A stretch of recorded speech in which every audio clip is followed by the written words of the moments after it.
three skills you must learn in order to start to earn money online. And what is that?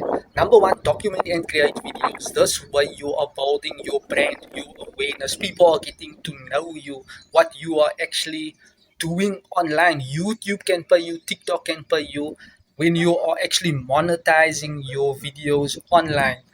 And number two, edit your videos with captions, text on screen, description, these nitty gritty split videos whereby you are actually your videos flow through easily and efficiently so that people understand what you are saying in full detail, so that you are not presenting vaguely where people will be like, what are you actually talking about?